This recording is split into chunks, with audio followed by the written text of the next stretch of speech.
పిల్లలకు సెలవులు ఇచ్చేసరికి ఫ్యామిలీ అంతా కలిసి పిక్నిక్ వెళ్దామని చెప్పేసి కారులో ప్రయాణం అయ్యారండి.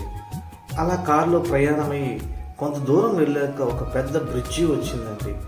ఆ పెద్ద బ్రిడ్జి మీదకి రాగానే భయంకరమైన గాలులు, విపరీతమైన వర్షం, ఉరుములు, మెరుపులు. ఆ భయంకరమైన వాతావరణంలో చాలా వాహనాలు రోడ్డు పక్కన ఆపేశారండి. ముందుకు వెళ్ళలేకపోతున్నారు. కారులో ఉన్న పిల్లలు భయపడిపోతూ ఉన్నారండి. భార్య అంటుంది, ఏమండి వెనక్కి వెళ్ళిపోదాం, ఇంటికి వెళ్ళిపోదామని భార్య భర్తతో అంటున్నప్పుడు భర్త మాత్రం ఆ గాలుని ఎదుర్కొంటూ మెల్లగా డ్రైవ్ చేసుకుంటూ ముందుకు వెళ్తూ ఉన్నాడండి.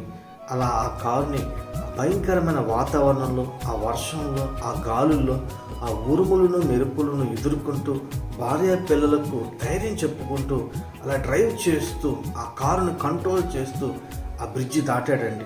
ఆ బ్రిడ్జి దాటి 1 కిలోమీటర్ దాటాక వాతావరణం అంతా కూడా మారిపోయిందండి. 1 కిలోమీటర్ దాటాక వాతావరణం అంతా కూడా చాలా ప్రశాంతంగా, సూర్యుని కాంతి వారిని స్వాగతం పలుకుతున్నట్లు, సూర్యుని కిరణాలు వారిని స్వాగతం పలుకుతున్నట్లు ఒక కొత్త వాతావరణంలోకి వారు రావటం జరిగిందండి. 1 కిలోమీటర్ వెనక్కి వెళ్తే గాలులు, విపరీతమైన వర్షం, భయంకరమైన వాతావరణం.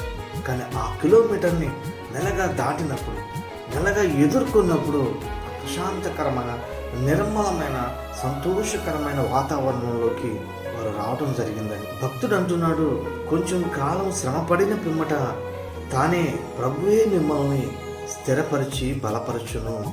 దేవునికి స్తోత్రం. ఈరోజు నువ్వు అనుభవిస్తున్న శ్రమ కానీ, కష్టం కానీ, ఇబ్బంది కానీ, బాధ కానీ అది కొంచెం కాలం వరకే, 1 కిలోమీటర్ వరకే.